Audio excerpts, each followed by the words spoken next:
Welcome to Vegan Business Talk with Katrina Fox, author of Vegan Ventures, Start and Grow an Ethical Business.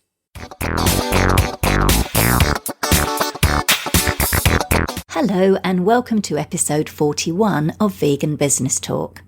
I'm Katrina Fox, journalist, media trainer and founder of veganbusinessmedia.com, the multimedia platform providing success tips for vegan business owners and entrepreneurs. In this episode, I interview Eric Lindstrom from ThankTank Creative, a consulting, design and marketing agency in New York.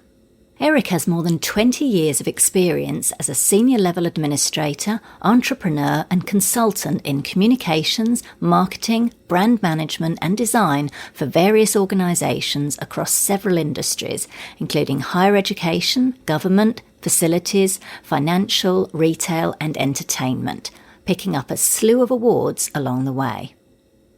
In 2014, he founded ThankTank Creative to focus on working with vegan, socially just and environmentally conscious businesses and non-profits. His clients include Miyoko's Kitchen, Plant Pure Nation, The Vegan Food Truck and many more. Eric also runs the popular blog The Meaty Vegan, and his first book, a memoir and cookbook, The Skeptical Vegan, will be published next year.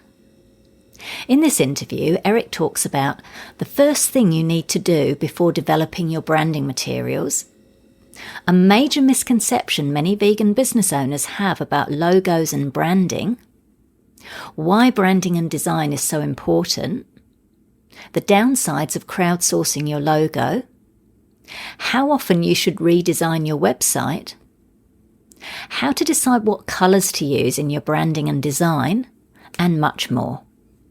Here's the interview with Eric Lindstrom of ThankTank Creative. Hello, Eric. Thank you very much for joining me today. Well, thank you for having me, Katrina. It's such a pleasure. Oh, that's wonderful.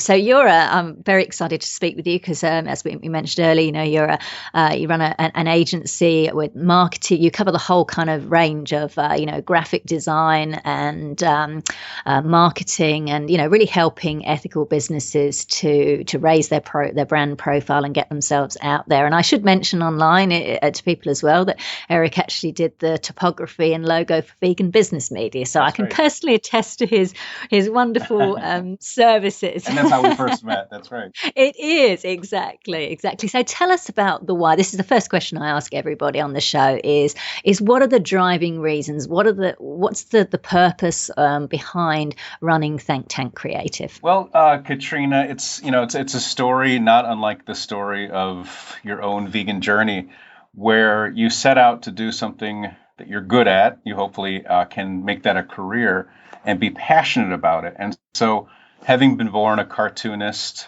my actual God-given talent is illustration, and that turned into graphic design, that eventually turned into starting my first advertising agency in New York, which was very successful. And then for years, I was on contract with a lot of different companies.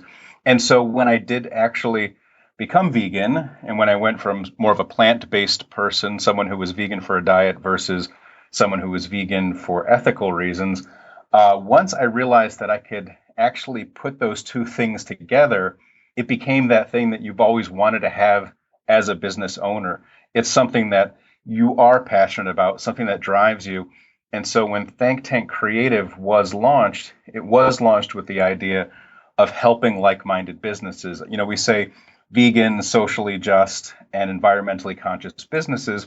And really what we mean is that the business that we help to brand, to market, to bring to market, to design product packaging around, or to help them with their websites or whatever project we're working on, we want to know what they do is somehow positively, obviously impacting the world in a positive way. So it was a way in which I could take what I love doing, and it stems from design and goes all the way to marketing and branding, and tying it into my ethical veganism. Wonderful. I love that. And you're right. I can absolutely relate to that. And I think a lot of people will be inspired by that, to know that, because I think sometimes people think, right, I've got to have a horrible day job that I hate Yeah, I know. and do my activism in my spare time. And I'm not saying that people shouldn't have, a day job if they need to, to get their business going or to help their Of business course, out. yeah. And I'm certainly not putting that down. But I think there's kind of this thing of, it's almost like a badge of honor that, you've got to have a job that you really hate and do your activism in your spare time. So I love that we're starting to see this now and be inspired by business owners such as yourself to say, well, okay, maybe there is a way to marry this. And it's certainly exciting when you can do that. My old saying was that work is a 4-letter word. And so if it feels like that, if it feels like work is a 4-letter word, and as you say, Katrina, there's certain instances and situations that may not allow people the freedom, flexibility to pursue their dreams. But if you've always got something that you're reaching toward, and if you've always got something that you're passionate about, which is kind of what we're talking about today, are businesses and companies that want to grow from their own ethical and compassionate perspectives, then it no longer feels like a 4-letter word. It's something you want to do, and that's what I was able to do when I launched ThankTank Creative. Exactly. And I think the more vegan run on ethical businesses that are out there, they will then need to have staff to work in their day jobs, because you know what I mean? There's honor in being an employee versus a business owner. So yeah, that's great. So, all right, let's talk a little bit about branding and design. So what are some of the key mistakes vegan run businesses make in regards to branding and design? Well, I was thinking about that question because it's often asked in what we do when people approach us about having their businesses branded, or, branding being everything from a logo to actual branding campaigns to say, who am I and what am I about? A lot of that, again, comes from what is it that makes you, or makes your company, your company? What is it that makes it that special?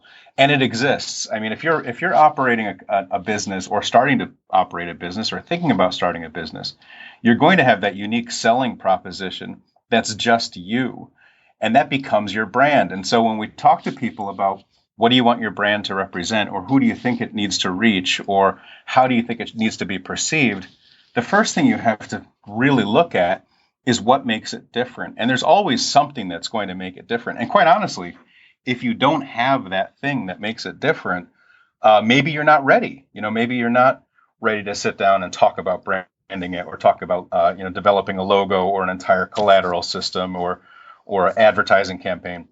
What is it that makes you uniquely you and your company different than other companies? And not wildly different, but just something that you can actually put out there and say, this is who we are, this is what we do, and this is why we do it.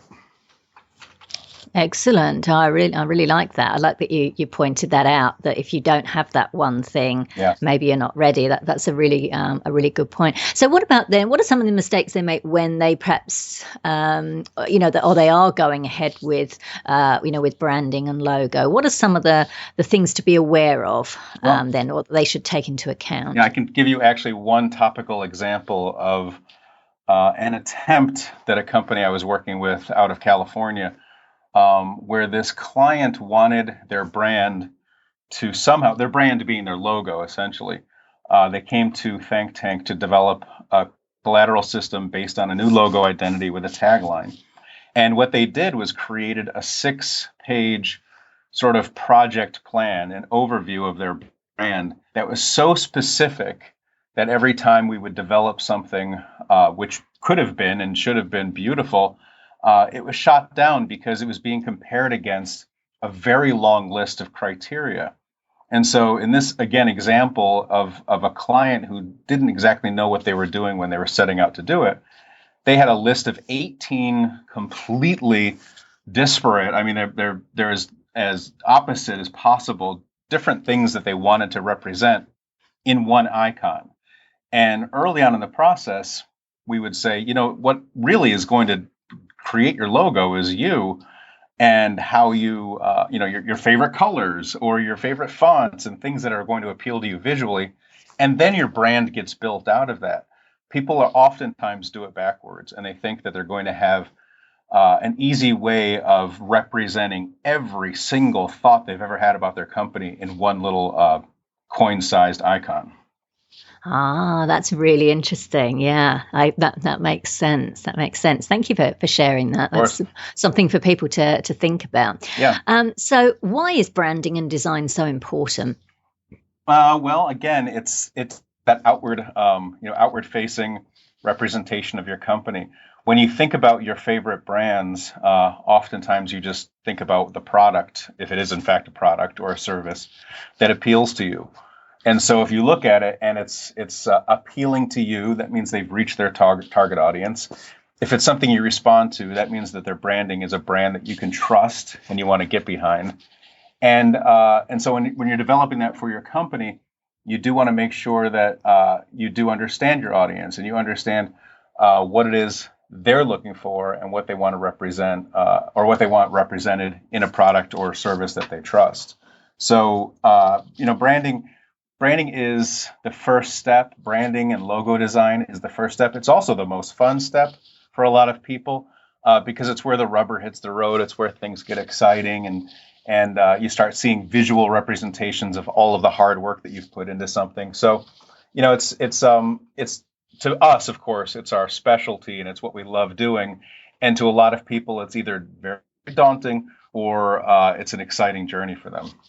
Right. Excellent. Excellent. So what about a logo then? Because a lot of people get hung up on logos. Yeah. So how important is a logo and what is its function? Yeah, well, I would say that the big distinction that I'm finding these days as we work on a variety of different logos for a number of different organizations is to sort of understand what you want to do with it. A true logo is something that is reproducible from everything from a golf ball to a billboard. And in fact, the file type should be a vector-based image when it's done. The file type should be scalable in that way so that when someone sees it as part of a lapel pin or sees it printed on a business card, the clarity of the message and the clarity of the image is just as good as if it were on a poster or a banner at a trade show or something. So that's the logo part of it. That's that icon. That's that thing that, is going to end up fitting on a social media square, whether it be Facebook or Twitter or on your LinkedIn account for your business. That's that thing, that logo.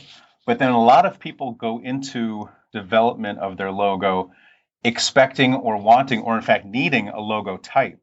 And so, in other words, it's taking possibly from the beginnings of a unique font and then customizing it, or doing some handwork and creating a unique font, one of a kind. But a logo type sometimes is all the business needs. So in other words, for something like Vegan Professional Network, that VPN is a shortening of that. Vegan Professional Network could be a typographical treatment. And then meanwhile, you could have a letter V, or, I know they just had a new logo too, which is beautiful. They can have an icon that then represents the rest of the name. So it's very modular.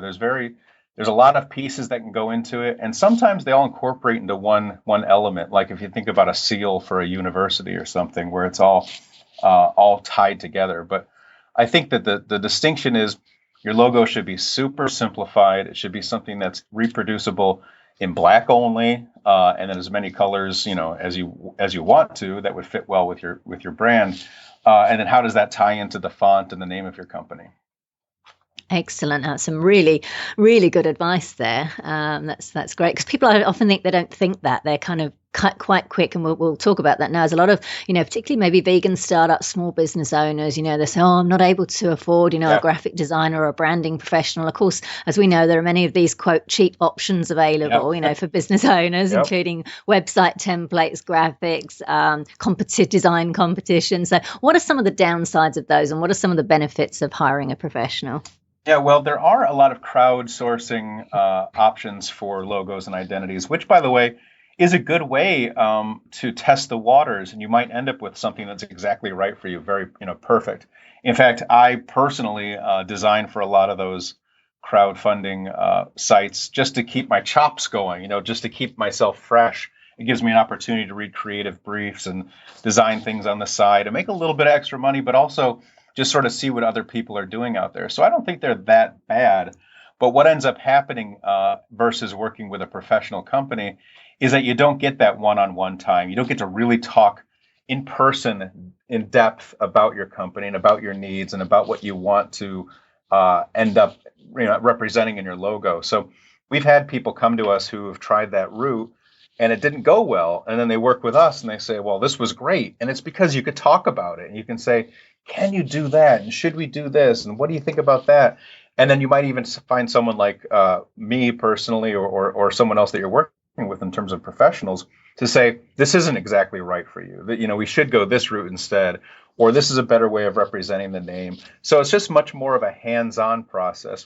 Contests, sometimes work, sometimes don't. They're more or less, I think, I'm sort of speaking quickly here, but they're in the graphic design field. They're kind of the kiss of death, because you're sort of asking a bunch of people who should be paid to do something to perhaps not get paid or get paid very little to be a part of a contest where they're being judged by others who aren't professionals. So it can spiral very quickly to not come up with a professional and quality result. But some of the crowdsourcing websites aren't that bad, and you get some good material out of it. But really working one-on-one, as it would be with any professional environment. I mean, you wouldn't use a psychiatrist crowdsourcing site, or a doctor, you want to be working one-on-one with your designer, with your marketing firm, as you would with any professionals. Well, I can personally attest to that, as you'll remember, and I'm quite happy to share with listeners, where I kind of had this idea of what I wanted for the Vegan Business Media logo, and I knew I wanted something that had a bit of, I was throwing it as like a bit of showbiz, a bit of pizzazz, a bit of bling and sparkle. And in the end, I think I emailed you like a picture of some gold glitter, and I love the fact that you were kind of like, Katrina, it's just going to look like a Christmas tree, or you said something like that made me laugh, and you kind of almost like, you put your foot down a bit, and I needed that. Do you know what I mean? And I'm really glad. And in the end, it was because of that, constant back and forth, that you got, what you were able to give. Not only give me what I wanted, but I didn't actually know I quite wanted that, which was great, and I really appreciated that. So I think, I think that, again, you and I working together, albeit briefly, was enough to show you how working with someone one-on-one is helpful, and how working with someone who's a professional and someone who's on the other side of the world. There's no limits now in terms of geography, but we got it done, and we could and still will, I'm sure, collaborate on other projects where the same process will unfold. You'll come to me and say, this is something I'm working on, what do you think? And I'll say, I love it, and here's why I love it. And you'll go, oh my gosh, I never even thought about that. There's a back and forth with anything that'll give a better result. Exactly. And otherwise, like if I'd gone with, like one of those other, like you say, the crowdsourcing, they would have just given me what I want. They would have run with the gold glitter thing and gone, right, here you go, that's what you wanted. And, it would have been a disaster. So or it would have been beautiful. I can definitely, I'd have probably been looking at it going, oh, it's so beautiful. But I don't think anyone would have been going to the Vegan Business Media that were taking it that seriously. I think that's a really good example of, working with a professional. So in terms of website design, because I know that's something else that you work on now, I've seen that the kind of latest fashion seems to be a particular type of design that's kind of like got horizontal blocks that reveal themselves as the user scrolls down. So how important or not is it to have a website that's kind of seen as being trendy or on trend in this way? Yeah, it's really interesting because for those people who perhaps are in the beginning stages of designing their website or redesigning their website, and as you say, they'll see things that are somewhat trendy, the best way to sort of get an idea of what a true trend is in terms of internet design. First of all, the internet travels at a speed that is 10 times what normal people travel at. So if you see something that's perfectly trendy now and beautiful, by the time you get your website done, it's already passé. So you got to keep that in mind. But there's an internet Wayback Machine that I'm not sure how many people use, but if you type in your favorite website into the Wayback Machine, you can see what it looked like in different points in time, and it goes back as far as the website was first launched. And really? So I was doing that for a client here at Cornell University. And I reflected back to say, this is what the site looked like in 2001. And you can't believe how far the internet has come in terms of design and functionality and look and feel.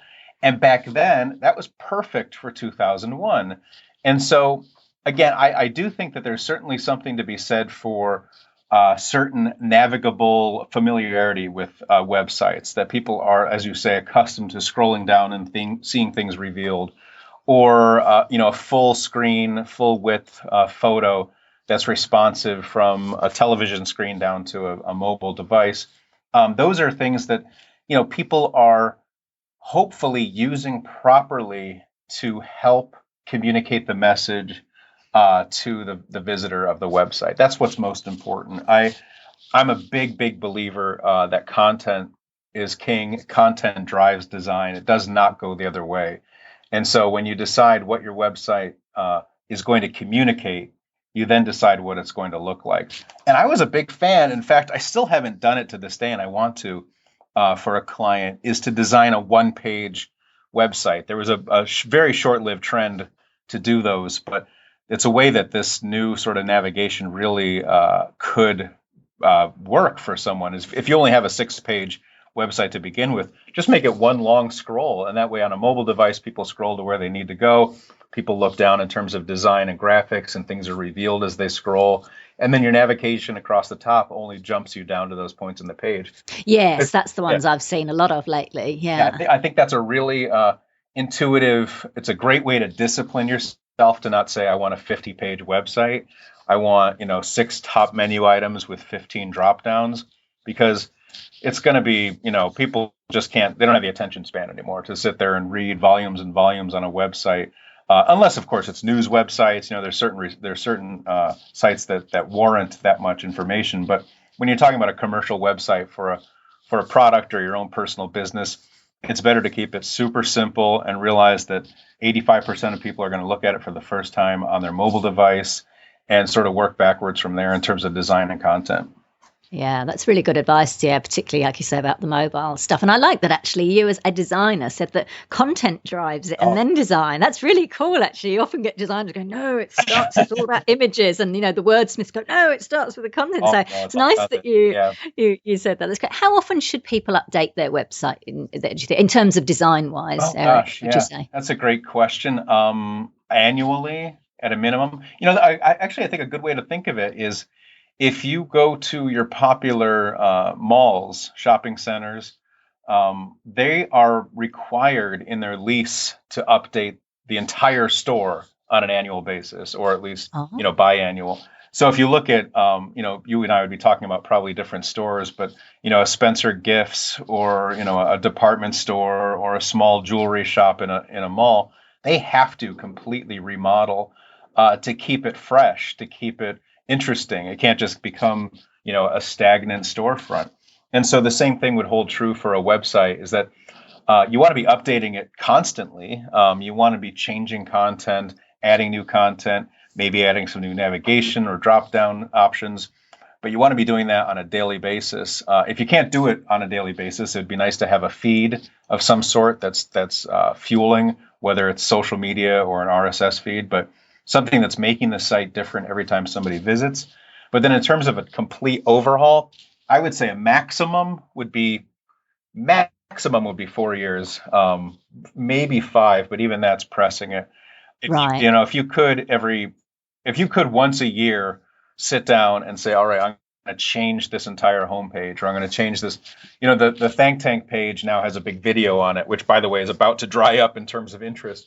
But it wasn't there before. It wasn't there 1 year ago. And yes, I saw it actually recently. I thought, I'm sure that wasn't there when I looked at it. So yeah, just adding things like that. So when people come back, or you are reminded, the whole shoemaker's kids go shoeless kind of idea, that it's your business, and it's really up to you to keep that 24/7 salesperson looking fresh. Absolutely. Got it. Great advice there. So let's talk colors. Why is it important for a business to get their colors right? Well, I hinted at, and I would sort of stand behind a comment to say that if you're a small business, you're most likely going to choose colors that appeal to you. There was an old trick that I used to do in design. If I was meeting with a client, I would look on the wall behind them and see where they graduated university. And so the first round of colors I would present to them, the logos would be in the color of their alma mater. So if they went to, Cornell, for example, I'd give them red logos. If they went to Florida, I'd give them purple logos, and it would appeal to them, and they wouldn't know why, but it would appeal to them because it's their alma mater, it's their favorite college colors. So the color game is a lot of preference, but then there is some science. There's quite a bit of science backing up why there isn't a whole lot of purple packaging in your food coolers at your grocery store or other coolers. Why Tide or other laundry detergents are in the orange and yellow categories. So there are some definite trends based on categories and industries, but a lot of it is I can't tell you how many times I sit down with a client and they say, I really want this package to be green, and then we just decide what shade of green. You've already made that big decision. I don't go back in and say, well, let's see, are you sure you want green? Because science says it should be, fuchsia or orange or whatever.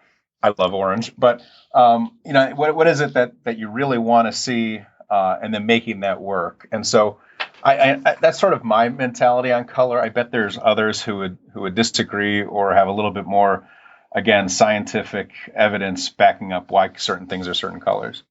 Sure. I guess it's that thing about as well that occurred to me is like, should you go with the color that you as a business owner like and want, or Right. shouldn't you be doing the research to find out, well, what will your customers respond to? That's a really huge question. And again, a lot of that goes into how big is your organization and how much time are you going to put into surveys and research ahead of time? Or are you just going to jump in there and make it, silver or gray or gold and hope everybody loves it?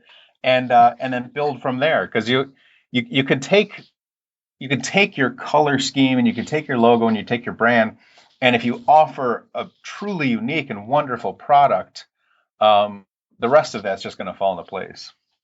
That's a good point. Yeah. Are there any particular color like absolute no-nos in design? Oh my goodness, that's a really good question. Well, honestly, to tell you the truth, things like gold and silver, just because they're so hard to reproduce effectively or consistently, because you don't know what that exactly means. Are you going to use gray when there isn't actual silver available, for instance, or are you going to use orange when gold is not available? So there's colors that in the world around you don't necessarily or always are well represented in print or online. So with that in mind, there are fluorescent colors that definitely would probably be avoided. There's other colors that just aren't perfect or easy to render the same. In fact, green is one of those colors, which is interesting because I do so many logos and designs with green because of veganism. But I can create something on my screen, and the green is absolutely gorgeous. And then by the time it's turned into a JPEG or rendered into a PDF file or sent over to the client online, they could say, "Oh, what's that green?" And That's true. you sit there and go, "Well, it's the most beautiful green I've ever seen." And they're like, "It's horrible." And then you have to set things like turn off your overhead lights, close the door, make sure your curtain's closed. So you have to make the same environment, because colors are going to look different on every device depending on where they are. The classic in advertising, the classic color that people use as an example is IBM blue, and IBM being at the time the biggest computer company in the world.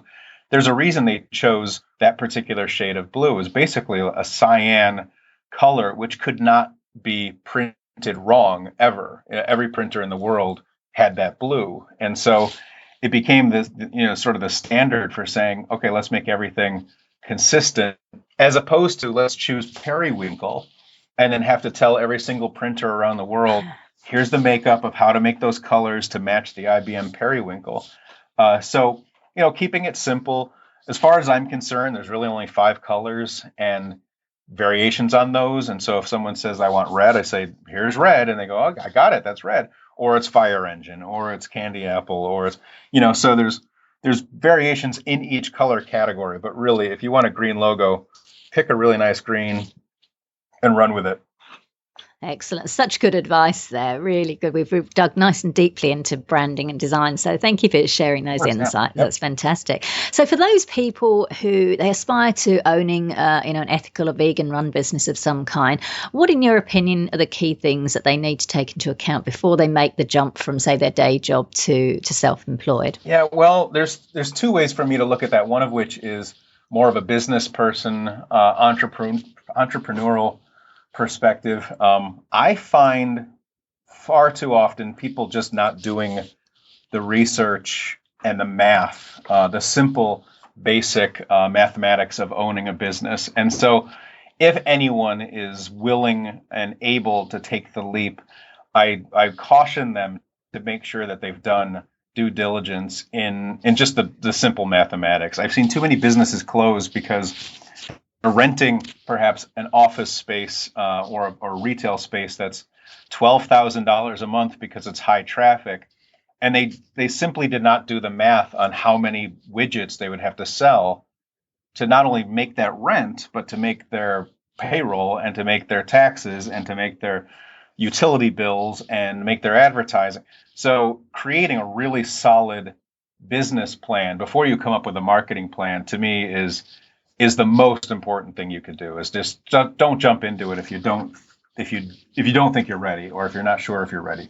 So with that aside, I would say that making, again, back to the point of being super focused and being excited and being special and being unique in what you do, I think that's a huge part of it. I think, again, in this category, in sort of the vegan, in my mind right now, I'm thinking about vegan foods, but when you think about some of the more successful vegan food that has launched over the past, let's say, 3 or 4 years, they had truly a unique either identity or a unique taste profile or presentation that immediately set them up for success. And so that uniqueness, that unique selling position, that brand that's unlike any other out there is definitely going to help reach your goals. But fundamentally, it's making sure you've got a business plan in place. And there are a lot of agencies, that will support you in creating that, to make sure you've done that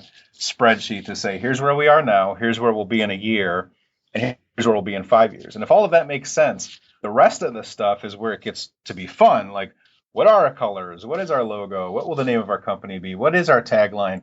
Where are we going to advertise? How are we going to reach our customers? Blah, blah, blah. All of that, to me, actually is the fun part, but you don't really want to start that until you're sure you've got a solid business plan. Excellent. That's really good advice. And I know we touched on earlier about, how to stand out and making sure you identify, what your USP is, the one thing, your unique selling point that makes you stand out. So in terms of competition, and I put that in quote marks, a lot of marketing people say that nowadays businesses should stop thinking about having competitors and instead embrace them as collaborators and maybe even do joint ventures with them. As obviously I'm a highly experienced marketing and advertising person, what's your take on that? Well, there's two ways that I think of competition, and they've changed over the years, because years ago, I would say I don't have competition. And I would say that because there's nobody who does exactly what I do. There's nobody who is me. And so in the field of marketing, in the field of advertising and design, I don't have any competition. And if I lost a bid to a company, I find out why, and I make moves or changes if I can to get the next bid. But I never really thought about others as being competitive, which leads me up to today, where, in fact, my so-called competition in this field are also clients of mine, and vice versa. We collaborate on everything together. And that's the beauty of, I think, running a vegan business, is that we're all in this together. We're all on the same mission. When I think about veganism, I think about, of course, ethical veganism, and I think about the animals. And so everybody that I work with, we're all very proud and open to say, well, we're doing this to help the voiceless, to help the animals. And so how could you possibly think you're competing with other people who are doing that? It just doesn't make any sense. So I'm not competing currently with anyone. And in fact, the people who would be considered competitors, I do work with, because we can help each other. We can help each other succeed. We can help each other, become profitable. I mean, quite frankly, we're in this to make money, but also to help the overall goal and mission of sort of a global vegan message. Absolutely. And I'm certainly finding that. I mean, even just having, people such as yourself coming on this show and sharing your insights and expertise, it's very much that mentality. I was a bit worried. I was like, people will go, oh no, I don't want to, same with the book, saying, well, I don't want to, I'm not going to share my secrets with you, and like people are just like, yeah, great, totally. Exactly. We have to. And that's so nice because so like you say, we're in it together and helping each other out, giving each other work. It's fantastic. Yeah. So in terms of marketing, this is another question that I ask everyone and I get lots of different responses. In regards to the use of the word vegan in a company's marketing material, so on their website and the prominence of the word, as you know, there's two schools of thought. One, it's limiting because it scares people away, right. Or two, it's become trendy and cool now and it's quite clever niche marketing. What are your thoughts on this? Well, we have here in Ithaca, New York, we have a food truck that opened a year ago, maybe a little over a year ago. And she was very adamant about putting plant-based on the side of the truck. Plant-based food, plant-based comfort food, I think is what she used. And she got a little bit of flack from some of the hardcore vegans to say, you should be saying vegan, you should put it out there.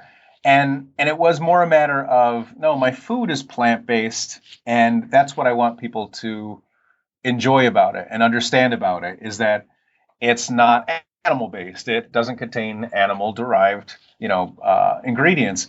So plant-based as the alternative to vegan is a good way for, I think, food companies to market themselves to a broader audience that doesn't want to feel like they're part of a trend or, as you say, turning people away.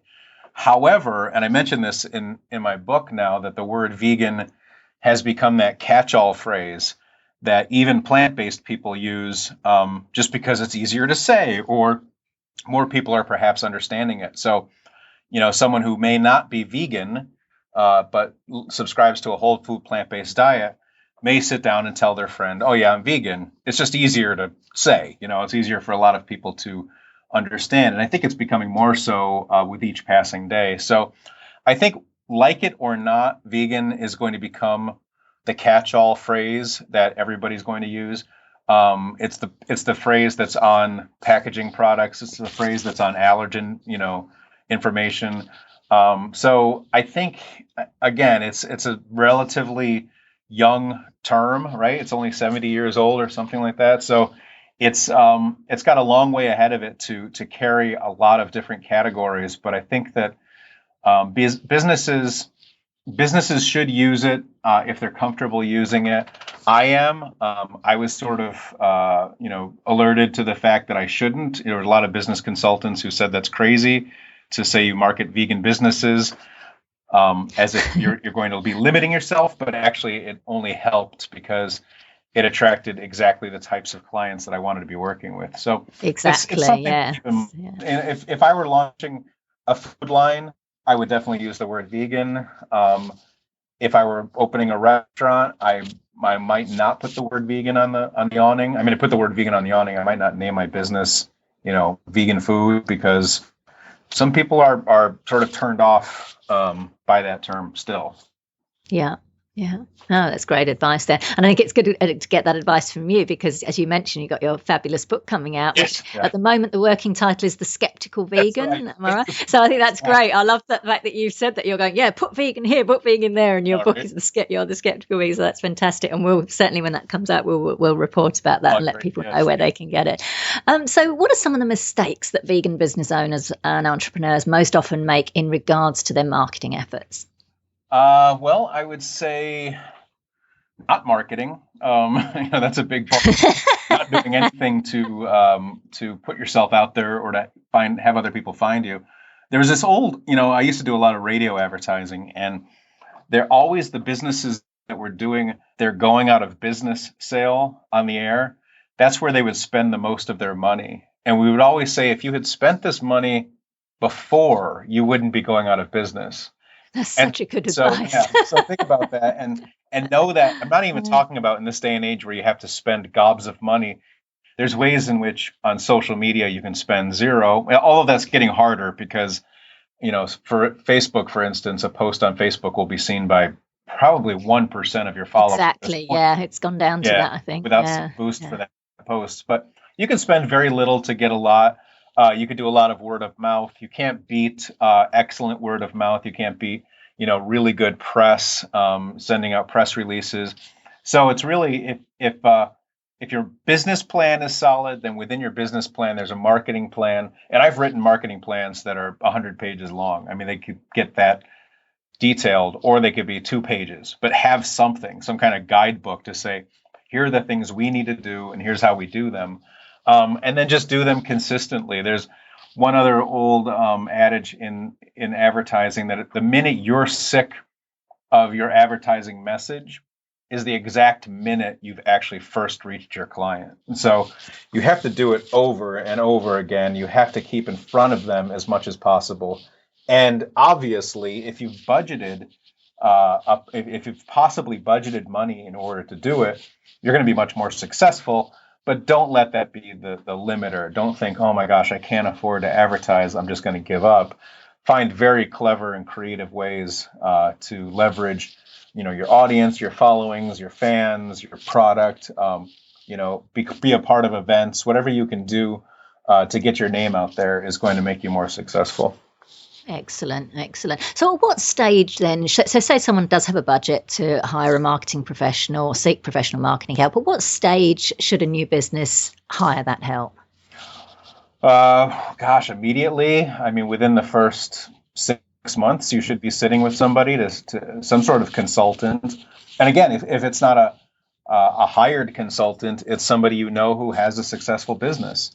I can remember when I first opened my first agency, one of the things that you do when you become incorporated is you form your board of directors, and you sort of fill those seats with buddies, with people with friends, with other business leaders, and you never expect them to be a part of actual meetings. You just had to do it in order to file.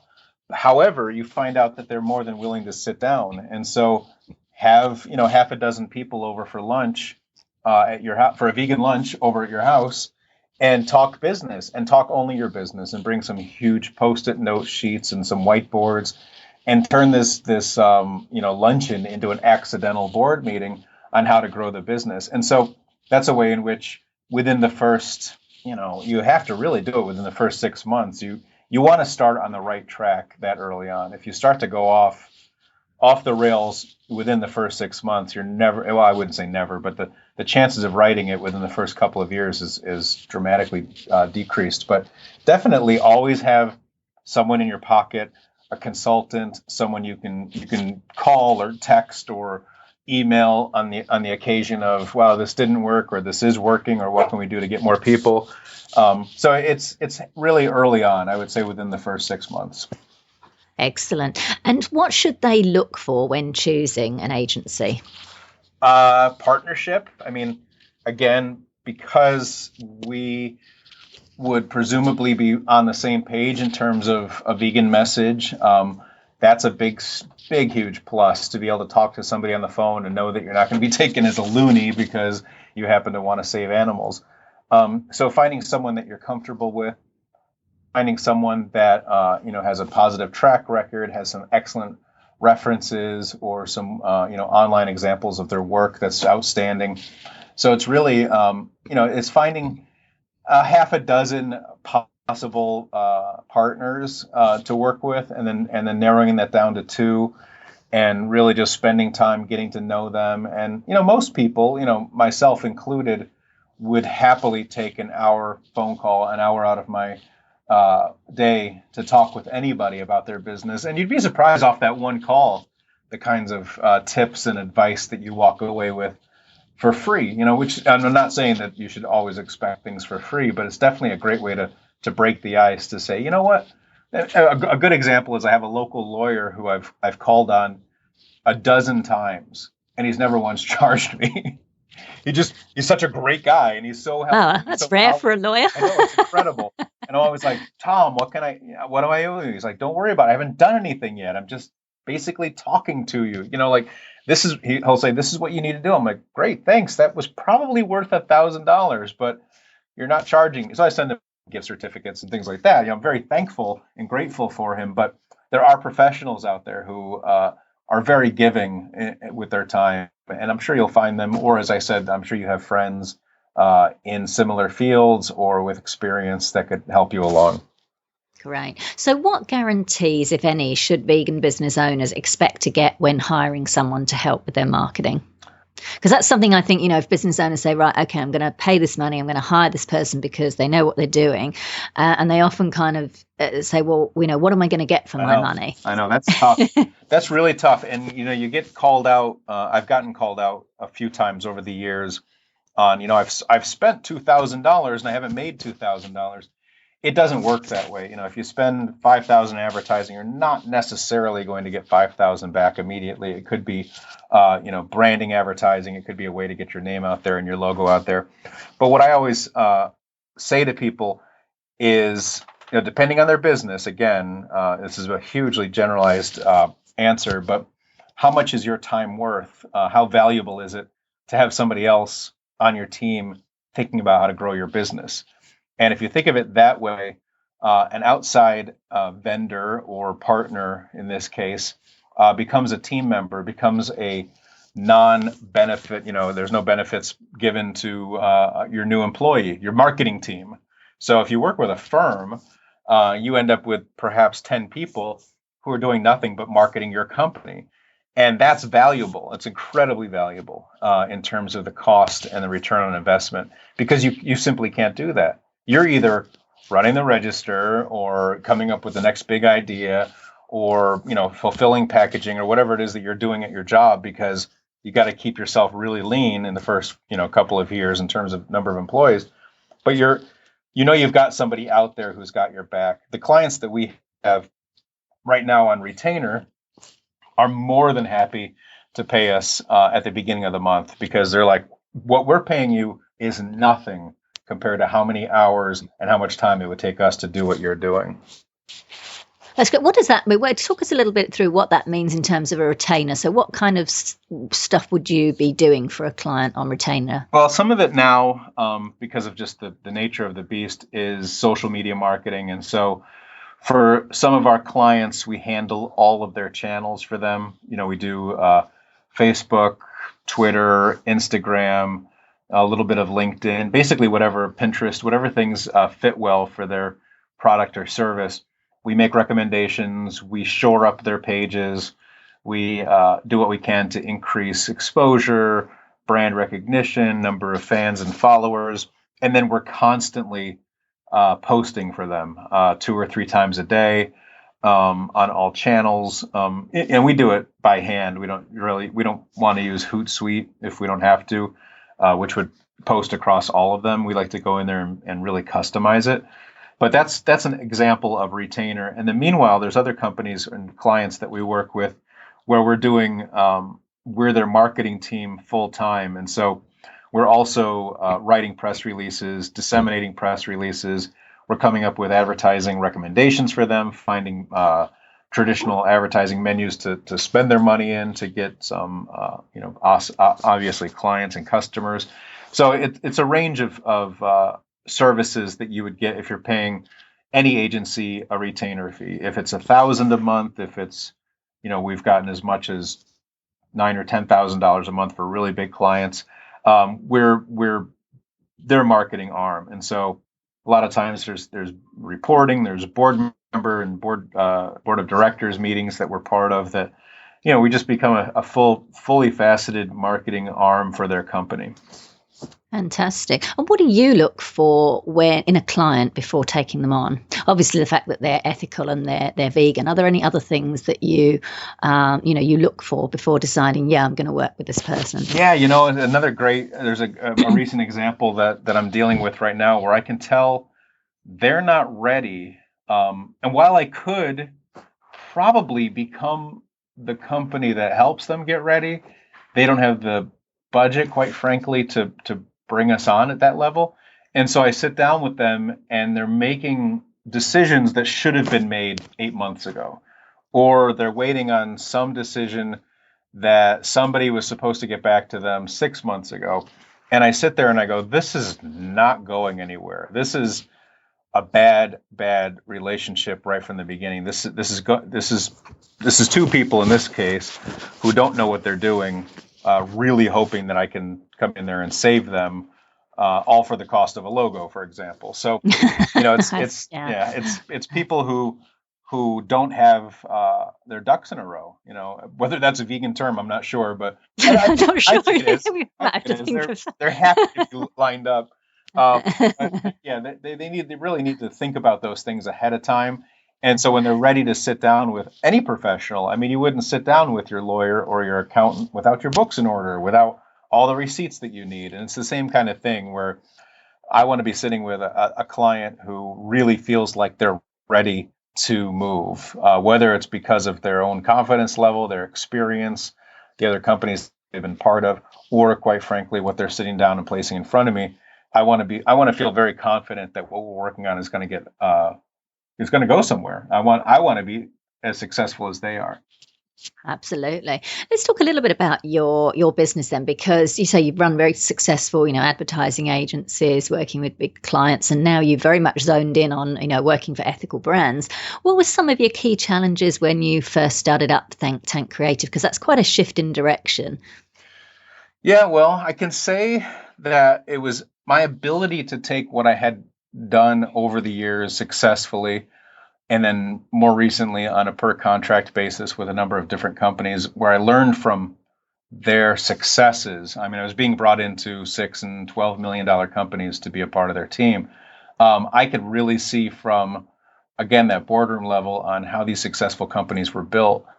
And so when I started ThankTank, I was really well armed to swim with the sharks, I guess, and find, again, another, maybe is that a vegan term? That one is a vegan. I think that one's all right. Yeah, that's up to you, whether or not you want to do it. So I was already able to do that. And so early on, I was very fortunate that, again, through social media, I picked up a couple of big clients that fit right exactly into what I was doing. So one of the very first clients we worked with was Miyoko's Kitchen when they were just opening. And so you can't expect or want to be part of a better company than what Miyoko's done and continues to do and is now expanding into a whole new facility. So we were there from the beginning, and she and her company was exactly what we wanted to do. And then from there, we got contacted by the producer of Forks Over Knives, who was then in the beginning stages of Plant Pure Nation. And we did all the marketing for that film when it, launched. We helped with our Kickstarter and all of those other things. So instantly we had at least those two big accounts to just kick things off. And then from there, Miyoko and the whole West Coast thing exploded for us. There's a lot of food companies we work for out there. And then Plant Pure Nation, because T. Colin Campbell is featured in the film, and we worked with his son Nelson. We started to work with Tom Campbell, who at that time was launching a book. So we were doing a lot of marketing for his book. So it all sort of just, I wouldn't say we got lucky because we knew what we were doing, but we did get a little bit lucky in timing because we picked up a few really good key accounts initially that have helped open all the doors for all the work we've done since.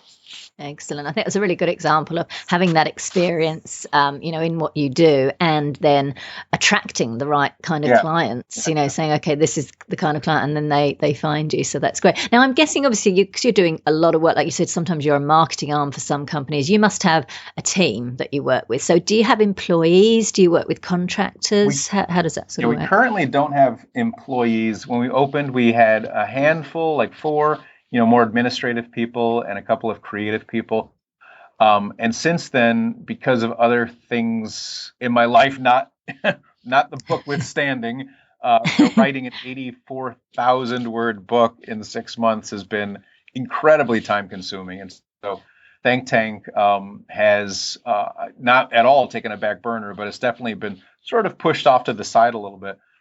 We've now scaled our team back to partners and vendors, and all of them vetted, very carefully to all be vegan, like-minded web programmers, designers, writers, editors, photographers, other designers. So it's a team, but there's not a physical payroll now. That's a number of people.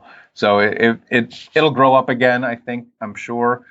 But at this point, it's back down to me and all of our outsourced and subcontract vendors.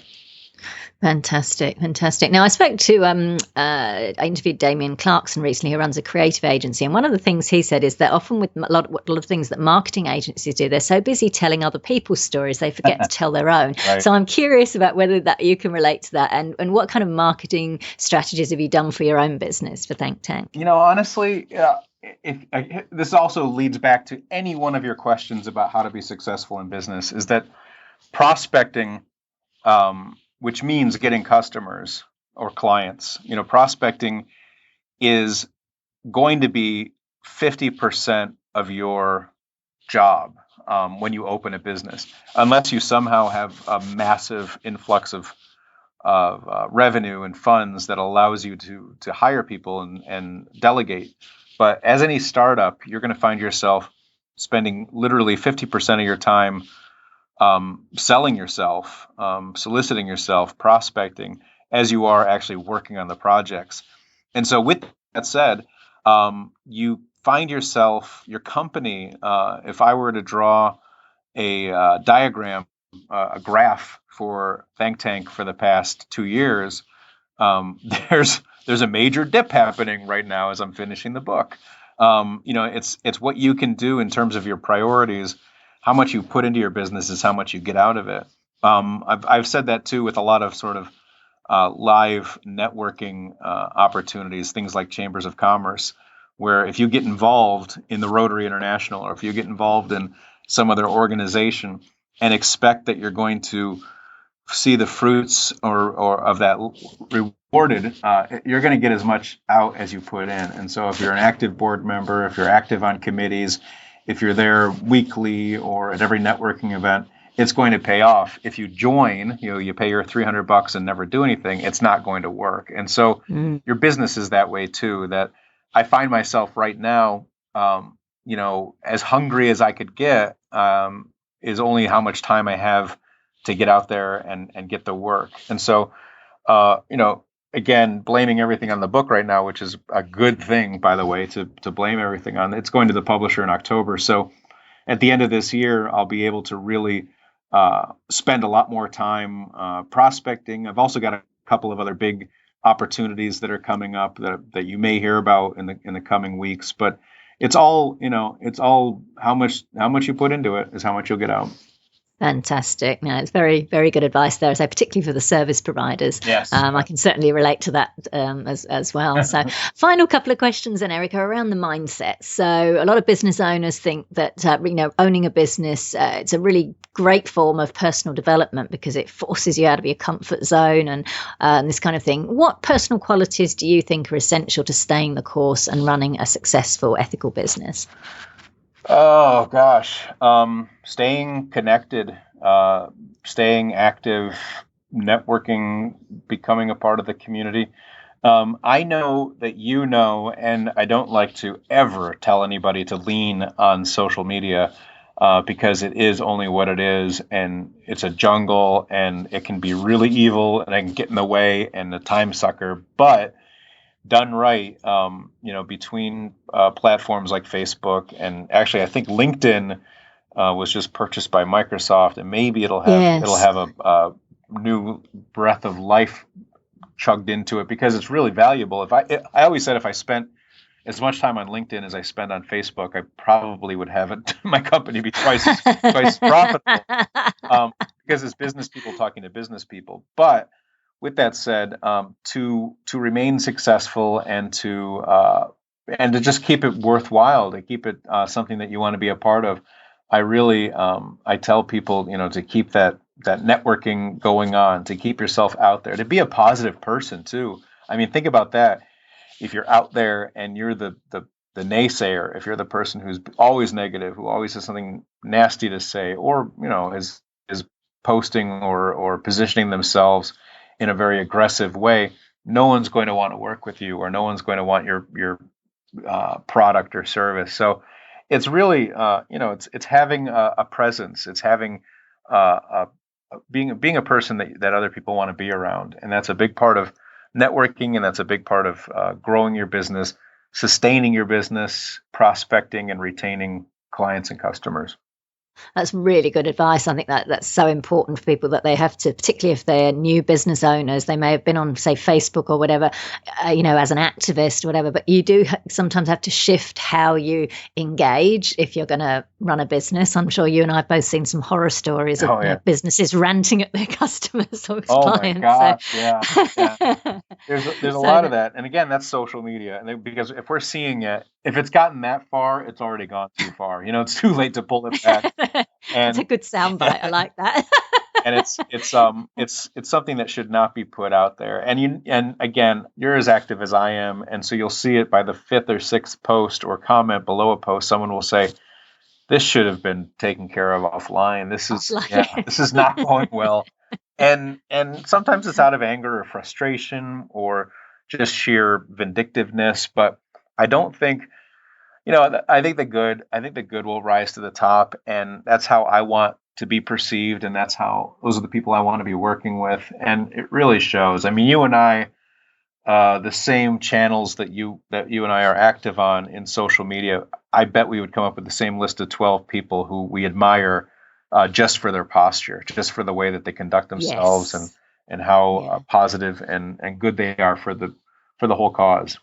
Absolutely. No, brilliant advice there. So final question, Eric, what's your long-term vision for ThankTank and for yourself? Obviously, you've got the fantastic book, which I'm very excited about. Yep. So I look forward to reading that. What else? What's your sort of long-term vision and plan? Well, I would love to think that the book, which has been now edited by 2 very well-respected, incredibly intelligent, maybe they're going to listen to this podcast, Cornell lawyers who also happen to be ethical vegans. They both read the book and tore it to shreds in the most brilliant, positive way possible. So I really think I've got a great manuscript that I'm going to finish this month. And so with that said, I do have some ideas on how that book could leverage and become other entities, could become other sort of revenue diversifications for me. But that's wishful thinking. That's just, I've got a great book and others love it and it got a great review. So let's do something with it.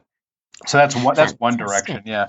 ThankTank itself, I would like to be doing more and more regular work. I would like to figure out that sort of sweet spot so that we are the go-to company, that people don't feel hesitant to come to us when they've only got, I'm not making this number up, when they've got $175 or $375 or whatever, on and upward, because we do, when we have the time, we do want to help. We've done plenty of, farm sanctuary logos for $0 because we want to help everybody. We want to be there for them. And so if it's possible, we'll do it. And so I want to be, again, when you talk about, what is your own company's brand and what is Eric doing for ThankTank, I would love to get the company to a point where people feel like we're philanthropic with our time, that that's something that we do, or they come to us because they know they can borrow an hour, or they can expect a great, drawing of a chicken, which I've got a ton of drawings of chickens if anyone needs them. So that they come to us and that we'll work with them and make it work for them, and they have a positive experience. Because, out of the 2 years with ThankTank and then the sort of 20 years I've been doing marketing and design, I still am just amazed that I can count on one hand the number of times that it just hasn't worked, that the relationship hasn't worked. And that's pretty amazing when you think about working with hundreds and hundreds of companies, from very small businesses to very large businesses. It's a great testament to how I think I work well with others and can really create an environment of positivity, and people want to work with us. It's fun. So I think that's the plan, is that getting just more and more people to say, I want to work with ThankTank. Excellent. Well, I certainly want to work with ThankTank again. I've worked with you once, so I can test that. Eric, you've shared some wonderful insights. I've learned heaps today from talking to you myself, so I know that people are going to get a lot out of this podcast. So thank you so much for joining me today. Thank you, Katrina. Thank you for everything you do, and thank you for all you do for the animals. I mean, seriously, you are an inspiration to all of us, and just keep doing it. Keep doing what you're doing. Thank you. So that was Eric Lindstrom from ThankTank Creative. You can find out more at thanktankcreative.com. And that link is on the show notes page at veganbusinessmedia.com/podcasts and going to episode 41. Now for our Vegan Business News Roundup. The Cambridge Satchel Company has teamed up with vegan brand Melissa to offer its first leather-free range of bags. Made from Melflex, a PVC that's recyclable and waterproof, the satchels come in 3 colours, black, red and a holographic, which is like a clear colour. Oh, and each bag smells of bubble gum. That's pretty unique, isn't it? Melissa is a Brazilian brand that also makes shoes, and it's renowned for its creative collaborations with some of fashion's best-known icons, including Vivienne Westwood. Julie Dean, founder and CEO of the Cambridge Satchel Company, said, "A collaboration needs 2 strong partners with unique design elements, taking our timeless shape and mixing it with Melissa's iconic raw material makes perfect sense. We're also happy that this partnership offers a vegan alternative to our customers." So this is another great example of mainstream fashion brands dipping their toes into animal-free alternatives. And as I've said on previous episodes of Vegan Business Talk, the greater demand there is for vegan products, the more mainstream companies will get on board and we can phase out animal materials altogether. Vegan cheese has been renamed Gary. You've probably heard this story as it went viral across both traditional and social media last week. It started off with one woman's angry rant against vegan cheese after British supermarket chain Sainsbury's launched its new coconut-based line of vegan cheeses. "Call it Gary or something. Don't call it cheese because it's not cheese," she proclaimed, adding that the so-called inferior product was not welcome at her wine and cheese parties. Vegans everywhere took her at her word and decided to call our cheese Gary. It was pretty funny, I must admit, seeing posts on social media like, "I'm having mac and Gary on toast tonight," and there are all sorts of other creative memes that vegans created, and it was fabulous. Now, what's particularly good about all of this, aside from it being amusing, is that it was a brilliant example of how a business can turn negative criticism about a product into something positive. It showed vegans and us Brits to have a sense of humour too, and the publicity Sainsbury's got was worth hundreds of thousands of dollars in advertising.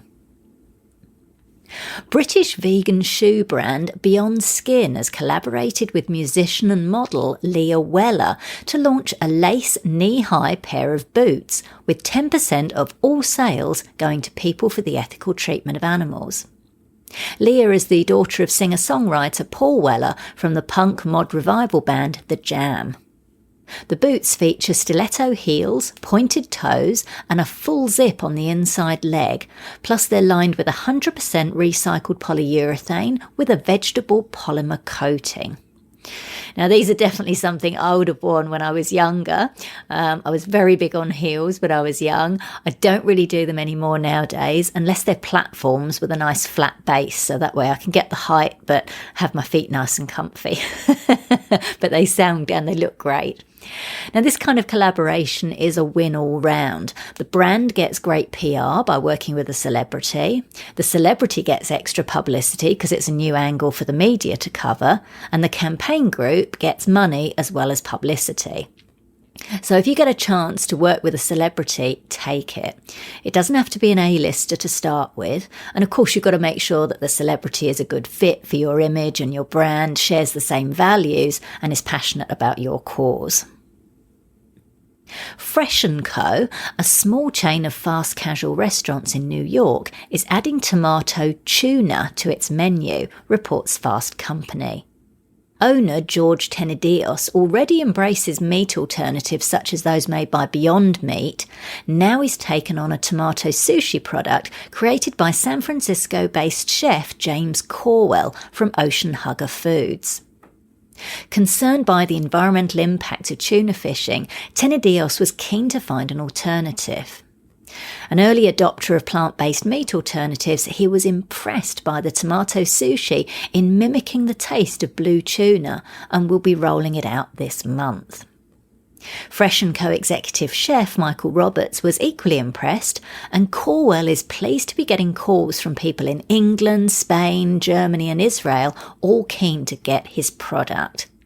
Isn't this fantastic? I really love these innovative solutions to major environmental issues. Finally, InStyle magazine featured luxury vegan fashion brand Jill Milan in their top 10 choice of actor Hailee Steinfeld's fashion looks recently. Steinfeld wore a Stella McCartney jumpsuit to the Video Music Awards and carried a Jill Milan disc-shaped Oxford clutch bag to complement her look. Steinfeld was styled for the MTV event by celebrity stylist Carla Welsh. The bag is entirely handmade in Florence, Italy, of fully recyclable Italian stainless steel, and the logo serves as the clutch's latch. Steinfeld joins a long list of celebrities who've sported Jill Milan bags on red carpets over the years, including Kerry Washington and Jane Fonda. So again, getting celebrities to be associated with your brand can do wonders for raising your profile.